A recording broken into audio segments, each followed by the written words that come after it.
This is Make It Plain. Make It Plain. MIP With Masamela Matfumo. Mark Thompson. Make It Plain. Get woke.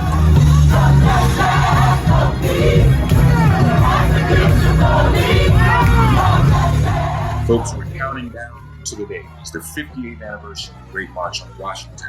But less of an anniversary and a commemoration. This will be a Make Good Trouble rally. We invite you to go to makegoodtroublerally.com to find out more. Join us in Washington, D.C. Or you can be watching online through all social media. We'll be sharing that through as many social media as we can. We know people are concerned about COVID and the Delta variant, the Lambda variant. Guess what? At the Lincoln Memorial for the first time, we'll be offering not only COVID testing for free, but also vaccinations for free. So we will take care of those who are without. Join us in person and be masked and be careful, or join us online and still raise up your fists. We can't just send out tweets. We got to make good trouble in the streets. MakeGoodTroubleRally.com. Please go there for more. Back from a busy summer. Both of us have been busy. As you all know, I've been traveling all summer. I haven't been in New York in a month almost, at least. He's been traveling as well. But the world has not stopped spinning, and it's probably spinning even more now. So we want to get into it. He is the founder of both the largest online progressive community, DailyKos.com, but also the founder of Civiqs with a Q, the polling firm, which I like to say is the largest and most accurate polling firm in the world. Also the host of the brand new podcast, The Brief, the largest podcast and YouTube broadcasters out there. Oh, I wish that was the case. but what is not an exaggeration on my part is that when he joins us on Make It Plain, it is our most downloaded podcast of Make It Plain all the time. Even, and I was saying this to Markos, was interesting. Most podcasts aren't every day. We do a daily podcast. Y'all download the podcast me and Markos did a year ago. And it's like, our stuff is pretty timely. So, I mean, I'm flattered that you do it, but what we talked about a year ago probably isn't quite as relevant as what we're talking about today. I mean, I'm just letting you know that because we do this every week. But anyway, people go and get caught. They like to listen to us a year old, Markos. So I guess they love the sound of our voices. We do appreciate it, though. He is Markos Moulitsas. Hey, buddy, welcome back. How are you? I'm doing great. Yeah, it's been a fun summer, and I'm glad to be hanging out with you again. And I know before we start recording, we were catching up on your son and his baseball career and getting to college in Atlanta, and it's all really pretty cool. So I'm glad things are going well with you too. Thank you, and glad things are going well with you and your kids and your sons. And now he's still in basic training? I don't know how long basic training lasts. Yeah, no, he's about an hour away from you down in Fort Benning, Georgia. And he is there until September 3rd. And we just found out they had closed all graduations. We just found out that they opened them for vaccinated people. So we're all vaccinated. And so we're heading out, his mother and my daughter and a cousin that lives with my ex-wife.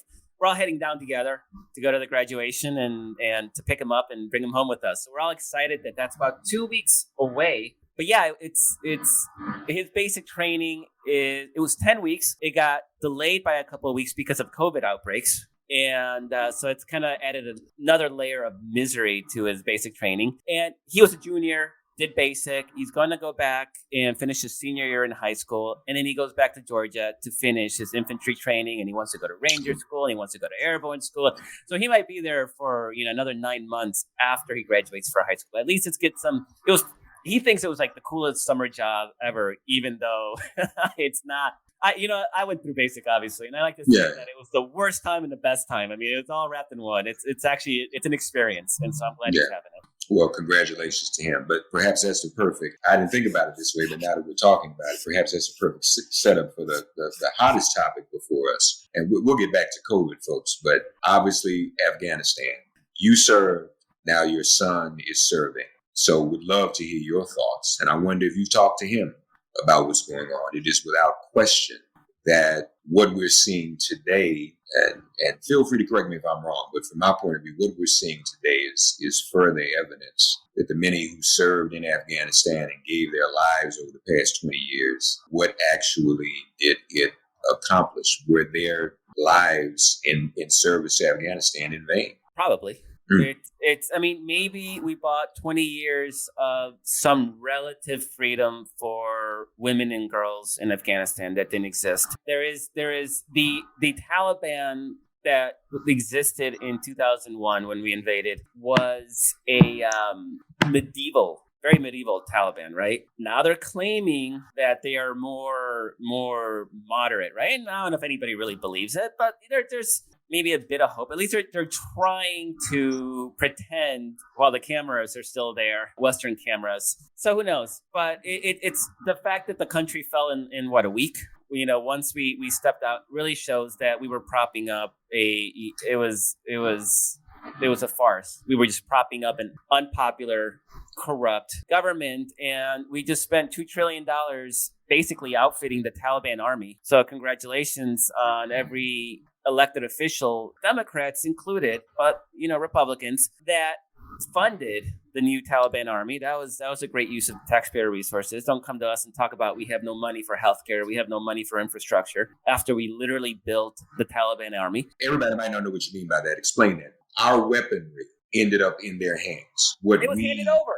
Yeah. It was. Yeah. They weren't even firing. They literally handed over top of the line weaponry to the Taliban. Now the Taliban, they went from roaming the countryside with AK-47s to having one of the most modernized armies in the world, because nobody was interested in fighting. And you can talk about how Trump sold out the Afghanistan government, right, by negotiating directly with the Taliban and excluding the Afghan government from those talks. You can talk about that. You can talk about Obama continuing the charade of 6 more months. 6 more months was going to pacify the country. There's so much blame. It was obnoxious seeing Republicans try to pin this on Biden, because this is 20 years of policy failure that spanned 4 presidencies, and they all have their blame for it. And it is a waste. And I think people who served there, it's the same feeling that people, with Vietnam veterans, that sense that you fought and you died and you shed blood for territory where the second we stepped out, just literally a week, we're not even talking. Nobody put up a fight. It was literally handed over to the Taliban on a platter. There was no desire to fight. So that just tells you that we were there for all the wrong reasons. We weren't defending notions of democracy and freedom. The country was happy to revert back. And I suspect that it won't be long before they're back in full-fledged civil war, because that's just the legacy of Afghanistan, and it's a warlord-based country. But that's now up to them. That's their fight to make, and I'm glad that we're not there anymore, propping up what clearly turned out to be an unpopular government with zero public credibility. Should Biden have done it any differently? So could he have? Yeah, I mean, the criticism there is he extended the deadline unilaterally for 4 months, the deadline that Trump had negotiated. We should have been pulling out all our interpreters, all our allies, all nationals. I don't understand how there's still, thousands of Americans trapped there. It was obvious that the Taliban, it wasn't obvious that Kabul would fall this quickly, but it was obvious that the provinces were going to fall pretty quickly. I don't understand why you just don't pick up those allies, those translators, fly them, and let the Republicans sue. Just do things, do the right thing, and let the legal chips fall where they may. Instead, they're dealing with visas, and they're dealing with getting legislation passed in a dysfunctional Congress, and just delaying the process and making it as painful as possible. And even today, it's still a big mess. It's just scoop everybody up. Oh, and they're trying to negotiate with third countries to, before they came to the U.S. to process these people. Why? Just, you're using Fort Bliss in Texas to house immigrant minors. You need to use it to house refugees from Afghanistan as you process them. So there's so much to criticize Joe Biden for in the haphazard way that the pullout happened, but not for pulling out.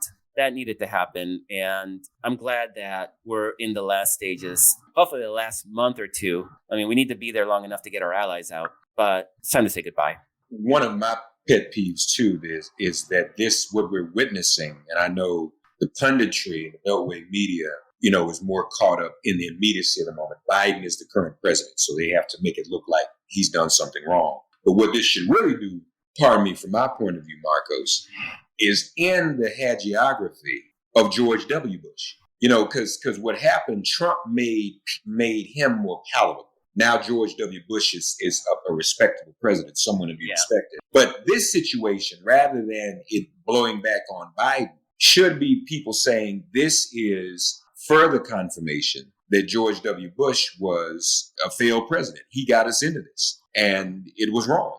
Yeah, no, absolutely, for sure. There was a very clear mission, and that was to prevent Afghanistan from becoming a safe haven for Al Qaeda and Osama bin Laden, and that was accomplished pretty quickly. And then that should have been the end of it. The nation building, clearly, you want to say hindsight's 2020, but when has it worked? It hasn't worked since World War II, since Germany and Japan, right? I mean, once efforts to nation build, when you don't have that public support to do so, and it would take historians with more knowledge than me to really understand why Japan and Germany were different than Vietnam, or probably because they didn't have insurgencies, right? There wasn't an active war. But nation building just hasn't really been a thing that works. And to think that we sunk $2 trillion into Afghanistan just to literally hand it back to the Taliban, we're not even out, and it's already been handed over to the Taliban, is unconscionable. And that we left, not only did we leave our allies, our local Afghani allies behind, but they have access to all the records. Nobody even bothered to burn the records. So they know the identities of every special forces soldier that fought alongside U.S. troops. They know every identity of every translator. They have all the information they need to do to round up and imprison or execute people that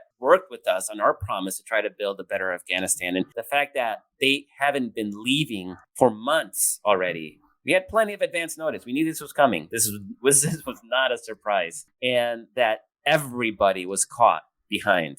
Nobody had been pulled out. Everybody was caught behind is a moral failure. And I'll put that one on Biden. I'm not afraid to say, not pulling out. But so I would say every president, Bush got us into that mess. Right. He started this whole chain of disaster. Obama kept it going for 8 years. Yeah. Yeah.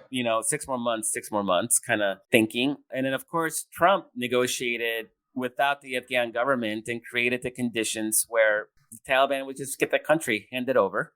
And then Biden blew the pullout. So give them all their proper blame. I mean, this has been a disaster from almost the beginning. Yeah. Yeah.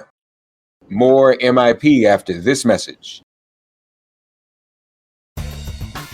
Hey peeps, it's your girl, Danielle Moody, host of Woke AF Daily. Every weekday, I'm sounding the alarm and keeping you woke to all the pure evil that is going on in our country. Check me out now at patreon.com/wokeaf. Get 5 new shows every week for just $5 a month. Get woke and stay woke as fuck. Well, what you and I used to say back when this all kicked off was that, you talk about this hasn't worked since nation building, hasn't worked since World War I, but even more historically, you're right, neither one of us is historians, but we agreed on this, and most do. That nation is undefeated, period, when it comes to conflict and conflicts within it. No one has bested whatever the situation was in Afghanistan. No one's gone in there and come out well. And we said that when this thing kicked off. Ladies and gentlemen, we should also acknowledge that it was the United States Central Intelligence Agency that, with the help of Osama bin Laden, lured the Soviet Union into Afghanistan and a war, which ultimately ended the Soviet Union. So now clearly, the United States isn't about to end per se. Well, it may be. That'll be our next topic. But if it can bring that level of devastation to a government in a protracted war, the logic behind us getting in it, us meaning the United States, was somewhat some absurd and flawed logic. And Barbara Lee looks even more venerable today as being the lone person in Congress who voted against the Afghan war. So we will see what happens. I agree with you, Markos. Had to pull out. But it's a human toll when you see people going through what they're going through over there. Even for 70% of public say, everybody said pull out. There wasn't anybody who was in disagreement with it. But now everyone is seeing the reality. And it's also, to me, an opportunity for those of us who are Americans to kind of get off of our high horses and see that there is real strife in the world, real struggle. We cannot always be the world's savior, the white savior complex, but maybe we need to figure some other things out to help people who really in need, including helping them get over here, providing them whatever kind of relief they need. So there's that. But I want to move on, kind of segue. Soviet Union came to an end. America isn't, but it could metaphorically if. And we let you have your vacation, but now we need to put you back to work on getting Manchin and Sinema straight. That's your job, man. You got to get them two straight. If they don't get it together, man, and Reverend Barber told me that this is what they tell him. Well, Reverend Barber, if we get rid of the filibuster, then what's going to happen when we're not in power as Democrats? Excuse me. If you don't get rid of the filibuster, you are confirming you won't be back in power, because all the votes will be suppressed that would reelect you and keep you in power. So this is not the chicken or the egg. No. It's a frustrating argument because you know what? The people who win the elections should make the laws. And you know how you keep Republicans from taking power is you win frickin' elections. Yeah.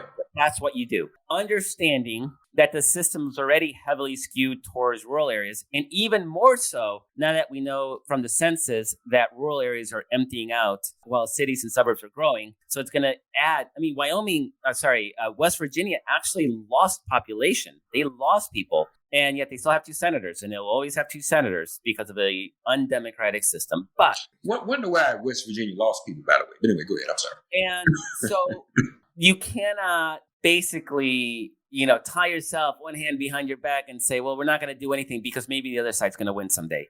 Because, okay, do the right thing. If the other side wins, then they get to make laws and change what you did. And then you fight and you win and you change it back, right? That is freaking government. And so to me, the logic of it is absolutely dumbfounding. I don't understand it. Now, I would love to see the Senate changed. I don't see that happening anytime soon because you need 2/3 of the states to, change the Constitution. That's not going to happen. But what you can do is you can expand the Supreme Court. I mean, there's things you can do, but we need to win more, right? And that's why next year is going to be so important. It's a down year. It's that first year of a new president's term, and usually the party in power loses a lot of seats. Donald Trump is upending that, just like everything else, by being in the limelight. Is it really going to be a referendum on Biden, or is Trump going to be, again, the central focus of 2022? There's a lot of question marks about next year, but it's going to be critical for us to win the election, to be able to minimize the influence that Manchin and Sinema have right now. It'd be nice to let them vote no on stuff. Let's just get a couple more votes and if we could have 53 senators, everything changes. Everything changes. They can be sanctimonious and do whatever they want. And then when 2024 comes around, we get rid of Sinema. I mean, her numbers in Arizona are brutally bad. Nobody likes her. So not sure what she's doing. I have no sympathy for Sinema. I have sympathy for Manchin. We've talked about that. It's a 30, 40-point Trump state. We shouldn't have a Democratic senator under any rational consideration. I think it's a rental. I don't think he's going to win again. But we've gotten more from him than we would if a Republican held that seat. So I'm a little more sympathetic for that. But Sinema, zero sympathy. And she's not going to survive re-election. But again, I go back to the point we even made before vacay for Manchin and all of them. Admit D.C. into the Union. Yeah. That gives everybody cover. Yep. It really does. It really gives everybody cover. And he can do whatever he wants. I mean, even if it's about his, so even if we want to say, okay, dude, this is about your personal political agenda will survive. It's in your personal interest to admit DC into the Union. That covers you. Yep, absolutely. It is utterly. It doesn't make sense in any way except racism. That's the only sort of logical answer to that question, is that they don't want two black senators in the Senate. That's it. Meaning Manchin included. Yeah, Manchin included. I mean, Republicans obviously don't. Yeah. But Manchin, and West Virginia is not particularly a big state with a black population. It's mostly rural white people, and it's we know rural white people's views on race. So Manchin clearly, he himself may not be racist, but he's clearly reflecting the view of his constituents. But I don't even think they would care. That's the thing. I don't think they would care it's just not relevant to the day-to-day lives. He can make an argument based on the pork he's sending to West Virginia, the bridges that are being built because of funding he secured, the coal miners that have extra benefits because he pushed through it. And to me, it's just throw whatever he wants. He wants to send every ex-coal miner $100,000. Good, do it. Whatever. That would be cheap way to buy his support. And then he can go and brag about all the loot and money he sent to these dying, desperate communities. And these are desperate communities by all indication. This is not, I think they are worthy of sympathy, but good. That's what government is there for, to pull these people out of that black hole that they're currently in, kind of literally too, if they're coal miners. And you can do that. So throw money at these coal miners. I mean, there's not that many left. It's a few thousand. Yeah. All this chaos, Sturm und Drang over a bunch of coal miners. When at this point, I bet you there are more people working in alternate fuels in West Virginia than are working in coal mines. Right. Right. But the thing is, and let's face it, I've been to, you were just there. I was there. I've been there twice, more times than I ever have in my life this summer. And you're right about his constituency. But the white folks I met there, and I tell y'all, if you don't think white folks are poor anywhere, this is not poor and white folks don't go together, go to West Virginia. Right. And when you go to West Virginia, I mean, it's in such a desperate place. People were actually glad to see us. They were glad that some of us came in and gave it that. And then folk just opened up the floodgates. So I spent most of the time in West Virginia with my mouth open, listening to people in terms of what they're dealing with. And so what do we know from that? Because when people local, they tell you what's up. Rem Barber, Rem Mark, we don't have this, we don't have that. The drug epidemic is out of control. And all we see, it was one thing everybody said, just one person after the other. They weren't together, like in different places. And all Joe Manchin does is ride around town in his Porsche. I didn't know he had a Porsche. Right. But that's a trigger for people in West Virginia. This dude zips through town in a Porsche, and folk don't have money for health care to get the teeth fixed, doing bad. I walked into a Shoney's, because there ain't no Shoney's in New York, only Shoney's down south. I knew Shoney's when I lived in Nashville. I walked into a Shoney's. What is Shoney's? It's a chain restaurant. Okay. Big Shoney's Big Boy.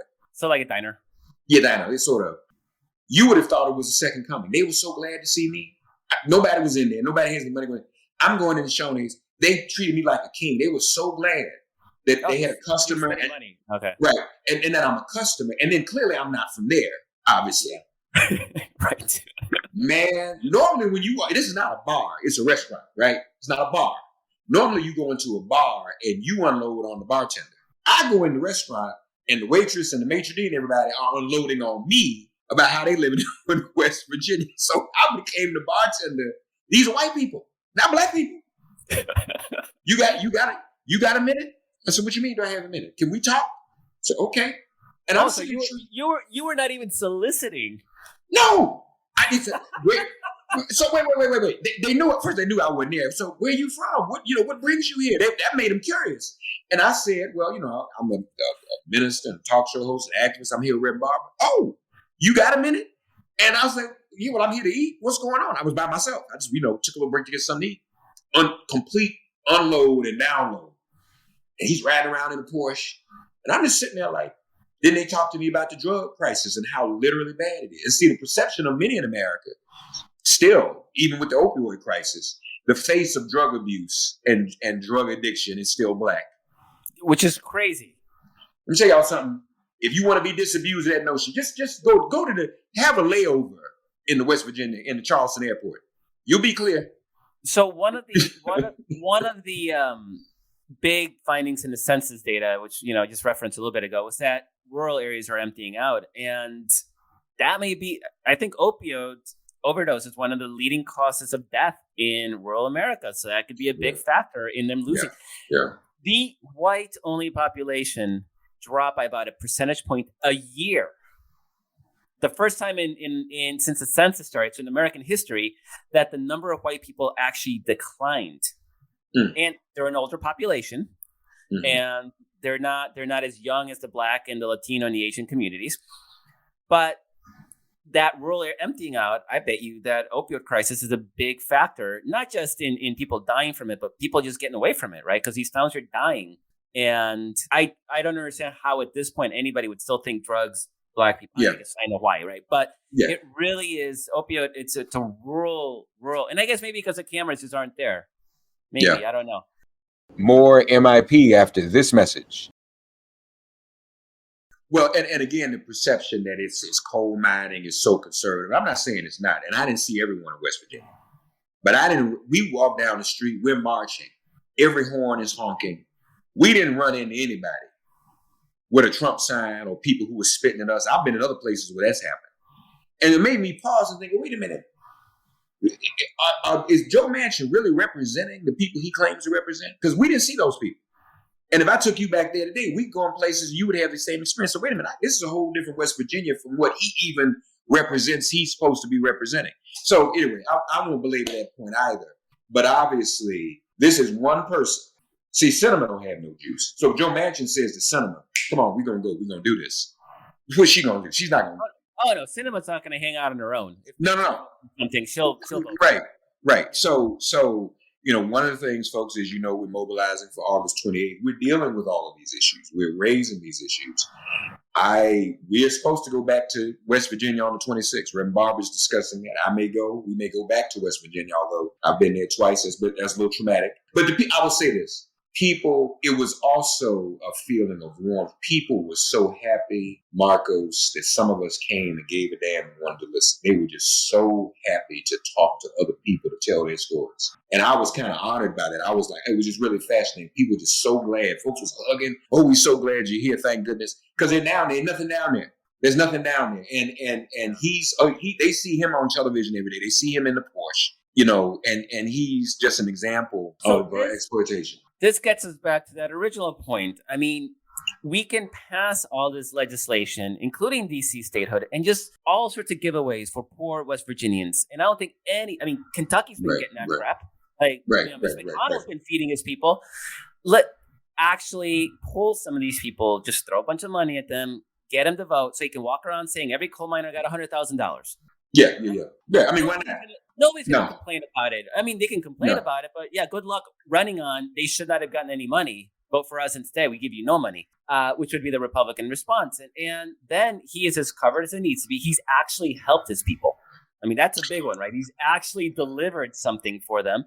And the country moves forward with voting rights legislation, DC statehood, a $3 trillion infrastructure package, and all the other legislative priorities that we have on tap. And isn't that the way politics is supposed to work? I mean, I think the most recent example that we all can point to historically is Lyndon Johnson. He's like, hey, I know you want to do this, but if you want this, you have to give me this. I mean, that's the thing. And I was referring that in another interview, referring to that in an interview I was in. And there was a famous quote where he was expending some of his political capital to get the Voting Rights Act in 1965. Lyndon Johnson was. And one of his advisors says, you shouldn't spend your political capital on that. He said, well, what else is a president supposed to do with his political capital? I mean, it's not like you can stay president and keep it in the bank and then cash it out and get a check when you leave office. I mean, it's not capital gains money. You're supposed to spend that capital. It's intangible. So spend it. And so the question I also ask of you, and Biden's cool. He's done a lot of good things. He'll continue to do good things. But is he not adept at the art of doing what LBJ did? And he's got the infrastructure bill. Hey, Joe, look, here's this infrastructure bill. We'll hook you up. You need to hook the rest of us up. You can be hooked up, get you off the hook with all the coal miners. And I'm telling you all, if you went to that West Virginia like me, I wish I was senator. I get him all people all the money in the world. Broke my heart. Touched my heart and broke my heart. Everybody in West Virginia would get everything. If I was in the Senate and wasn't from West Virginia, I'd go over to Joe. Hey, Joe, you don't want to give your people no money? I am. That'd be me. I'm going to give everybody some money because they're doing bad. I mean, just the heart-wrenching stories of how everything is affecting them. Okay, why can't Joe leverage that? I mean, is it something I'm missing or what? So I guess the answer to that is we'll find out in a couple of weeks. We don't know what is going on behind the scenes. I would love to see Chuck Schumer. I mean, this is also on Schumer, right? On the Senate side. I would love to see Schumer come out and say, like, we're going to throw money at West Virginia coal miners. Everybody's obsessed with these freaking coal miners. West Virginia is more than coal miners, but it's the coal miners. We'll throw money at the coal miners. We'll set them up for life. They'll get a annual pension. Cool. So that we close the mines. They get a guaranteed annual $50,000. I'm sure that goes really far in West Virginia. Do something like that. I'll take it a step further. I agree. So I'll even use language. We're trying to get, we got 200 co-sponsors on reparations. They're scared to bring that to the floor. I'd even say this. Reparations for the coal miners, reparations for us. I have no problem with that because that is a hell of a job. That's people lost their lives. It was a hell of a job, hell of an industry. Oh, their health is screwed. I mean, these people all have black lungs. Yeah, I mean, it's nasty. Set them up. Yeah, set them up. I have no problem with that. And you're right. Now, if I feel that way, who else? Who could object to that? Are Republicans going to object to that? Oh, of course. I mean, they'll try. They'll find some way to object to it, but they're not going to get very far. Yeah, I mean, that even checkmates them. To me. So, do that. And, then DC stay ahead, all that crap, like get it through. But he gets to walk around saying that I set these people up for life. Do it. Easy. I don't know for all we know, somebody's actually doing that behind the scenes. I don't know. What drives me crazy about like a Manchin or a Sinema is like, well, 3.5 trillion is too much, but maybe we'll do 2. There's not a single human being in this freaking country that gives a shit whether it's 3.5 or $2 trillion. Republicans are going to attack it as out of control spending, no matter what that number is. It could be $100 billion. They'll attack it as out of control spending. Nobody else is going to go like, I was with the Democrats until they went 3.5 when 2 was perfectly adequate. So this notion that we'll knock it down and that'll make them seem so reasonable. Nobody gives them credit for that. And I don't understand how that mentality still exists in D.C. Now, on the plus side, we're seeing less and less of it. That used to be the core of the Democratic Party, always whittling down and negotiating against itself in order to appear reasonable. Now we're down to Sinema and Manchin. And so, I mean, the best solution is we just need to win next year's election. And it's a tough election. It's, I've mentioned this before. The Senate battleground is exactly the presidential battleground. It's Wisconsin, Arizona, Georgia, Pennsylvania, North Carolina, Florida. That's the battleground, Nevada. And so this is going to be tough in non-presidential year to get our vote out, particularly since Biden is president. And this is why we need Biden to continue to show progress. We need Biden to do things like forgive student debt, to make sure that student vote continues, not even student, young people vote continues to turn out. We need Democrats to extend the child credit, that monthly child credit, so voters know that the vote means the difference between getting that check every month and not getting that check every month. We need to do things that show that there are tangible benefits to voting and voting for Democrats. And right now, we're so trapped into these BS negotiations. I still don't understand why we needed a bipartisan bill. Like, I still don't even understand. Why not just fold everything into one big infrastructure bill? I don't get it. I've never understood that. So why? Because you know what's going to happen, Mark, is that Republicans are going to claim credit for everything. Right. Because whether it was a bipartisan bill or if it's popular, they'll take credit for it. They're already taking credit for stuff in the bailout bill, in the emergency COVID relief bill that they voted against. So of course they're going to be taking credit for spending in their districts and states. Why make it easier for them to do so? But next year's election it looms so large, and we don't even know what the House map is going to look like. We have such a difficult task ahead of us. But if we can do that, if we can hold our majorities, and if we can expand them in the Senate, it gives everybody more flexibility, including Manchin and Sinema. Right. So. Well, and I'll say this, and we got a lot we can get caught up on, and Markos and I can talk forever. We'll wrap it up. But the last thing I'll say, Markos, is that the concern by all of the voter mobilization groups, even some of those who were gathering with us on August 28th at the Lincoln Memorial. Folks go to makegoodtroublerally.com to sign up, to get involved, to come with us in Washington, D.C. at the Lincoln Memorial. In fact, we concerned about the Delta variant. For the first time at the Lincoln Memorial at such a march on Washington, we will be offering not only COVID testing, but vaccines will be available for you if you come to the march if you've not been vaccinated. We just had we interviewed today the White House coordinator of vaccines, Dr. Shukair.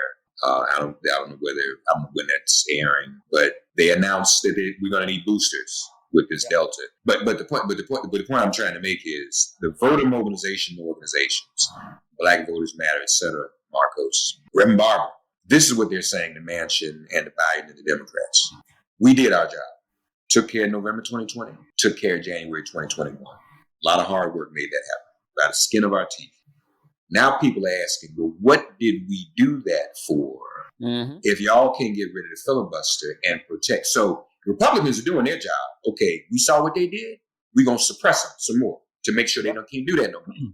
And then y'all run around saying, well, we better let them do it because we scared to let go of the filibuster. That's not going to wash. So what you're saying, Markos, in terms of holding on to majorities, that they're putting all that in jeopardy. This is an existential crisis, and it's harder and harder for people like you and me and everybody else to go out and tell people in Black communities and marginalized communities, get out and vote for these Democrats. And then they say, well, wait a minute, they're not protecting our right to vote first. We got to stand in line longer because they won't do nothing. We got to come up with all this ID. We got to be intimidated at the polls by poll watchers. They should take a cue from the Texas state Democrats. That took some courage, man. They left. They said, oh, we out of here.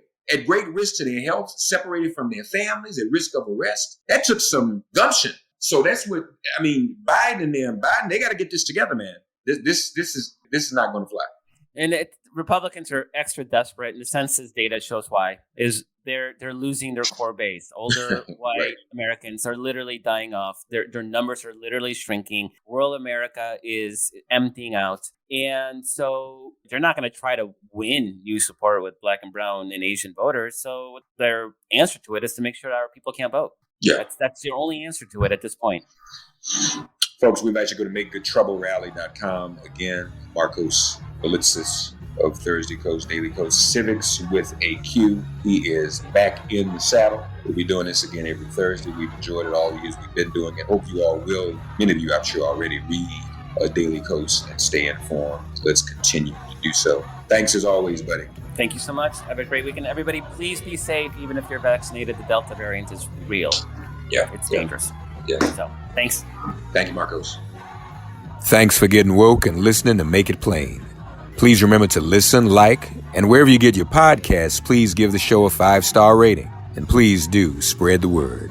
Let's all continue to pray for each other during this pandemic and this police-demic. If all hearts and minds are clear, it has been made plain.